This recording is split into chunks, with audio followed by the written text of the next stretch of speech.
नमस्कार, आप देख रहे हैं एडवांस इंडिया 24 न्यूज और मैं हूं आपके साथ संजना। चलिए बढ़ते हैं खबरों की ओर। कैबिनेट की बैठक में वृंदावन ग्राम योजना को मंजूरी दी गई है, जिसके तहत प्रदेश के 313 विकास खंडों के एक एक गांव को चिन्हांकित कर उसे वृंदावन ग्राम का नाम दिया जाएगा। उप मुख्यमंत्री श्री राजेंद्र शुक्ल लोकमाता अहिल्याबाई होलकर जी की 320वीं जयंती के अवसर पर वर्ष भर विभिन्न कार्यक्रम का आयोजन होगा। कैबिनेट की बैठक में इन आयोजनों के संबंध में आयोजन समिति का गठन किया गया। भारत सरकार ने मध्य प्रदेश को इंदौर मनमाड़ नई रेलवे लाइन के रूप में बड़ी सौगात दी है। लगभग 18,000 करोड़ की ये परियोजना मालवा क्षेत्र के विकास के लिए मील का पत्थर साबित होगी। इसके लिए मुख्यमंत्री डॉक्टर मोहन यादव ने प्रधानमंत्री श्री नरेंद्र मोदी जी और केंद्रीय रेल मंत्री श्री अश्विनी वैष्णव जी को धन्यवाद दिया। आज कैबिनेट द्वारा 4,197 करोड़ की जावत निमज दाब युक्त सूक्ष्म सिंचाई परियोजना को प्रशासकीय स्वीकृति दी गई है। इससे लगभग 2.5 लाख एकड़ क्षेत्र को सिंचाई की सुविधा मिलेगी।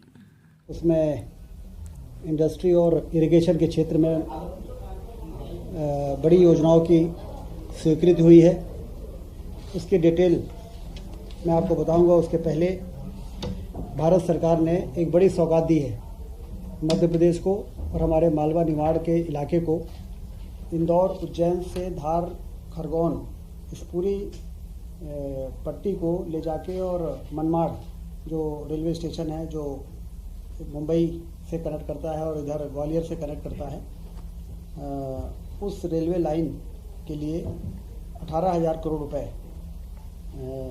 स्वीकृत हुए हैं। कल रेल मंत्री जी ने इसकी घोषणा की है और इससे न सिर्फ वो इंडस्ट्रियल कॉरिडोर विकसित होगा बल्कि उस पूरे इलाके के सामाजिक और आर्थिक तरक्की के दिशा में मील का पत्थर साबित होगा। इसलिए मुख्यमंत्री जी ने आज इंदौर में भी पत्रकार वार्ता की है और प्रधानमंत्री जी और रेल मंत्री जी का धन्यवाद उन्होंने दिया है।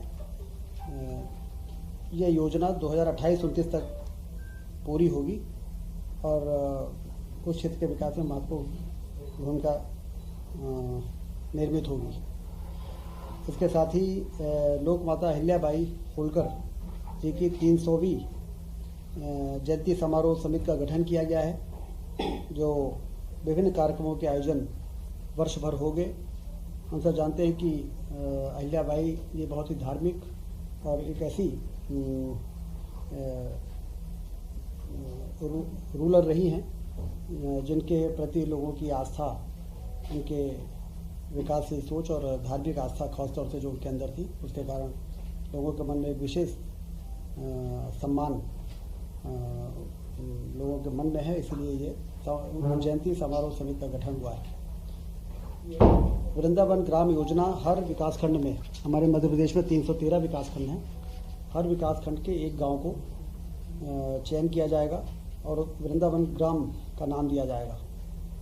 इस ग्राम में दूध उत्पादन को बढ़ावा देकर किसानों की आय को दोगुनी करने का लक्ष्य रहेगा। उद्यानिकी और औषधि पौधों की खेती को बढ़ाने के लिए वहां पर एक आदर्श कार्य शुरू किया जाएगा। गोबर आधारित गतिविधियों को प्रोत्साहित करना, गौशाला की स्थापना करना, समस्त आवासों को सौर ऊर्जा से सूर्य घर बिजली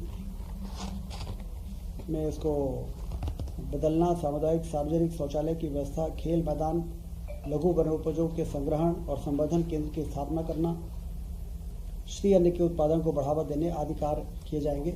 जिससे जो भी ऐसे कार्य हैं जिसको हम नवाचार मानते हैं, वो सारे कार्य जब एक गांव में विकसित होकर तैयार होगा तो फिर उस तरीके से अन्य गांवों के विकास के लिए उस दिशा में आगे बढ़ने का एक उदाहरण के रूप में ये वृंदावन ग्राम स्थापित किए जा रहे हैं। पंचायत एवं ग्रामीण विकास विभाग इस योजना के विस्तृत दिशा निर्देश जारी करेगी। समस्त नगरीय निकायों में गीता भवन की स्थापना होगी। सब सुलभ वैचारिक अध्ययन केंद्र के रूप में गीता भवन का उद्देश्य पठन पाठन की रुचि बढ़ाना, पुस्तकों के माध्यम से भारतीय संस्कृति के महत्व को परिचित कराना, प्रतियोगी परीक्षाओं की अध्ययन सामग्री उपलब्ध करवाना एवं धार्मिक सामाजिक कार्यक्रमों के आयोजन के लिए रियायती दर पर स्थान को उपलब्ध कराना, ये इसका उद्देश्य रहेगा। नगरीय प्रशासन एवं आवास विभाग द्वारा इसके दिशा निर्देश जारी होंगे। अभी पिछले दिनों 28 अगस्त को ग्वालियर में रीजनल इन्वेस्टर समिट हुई थी, कॉन्क्लेव, जिसमें 4000 से अधिक प्रतिभागियों ने हिस्सा लिया और 15 अंतर्राष्ट्रीय प्रतिनिधियों ने हिस्सा लिया। बहुत सफल रही है ये समिट। 400 से अधिक बायर सेलर मीट आयोजित की गई वहाँ।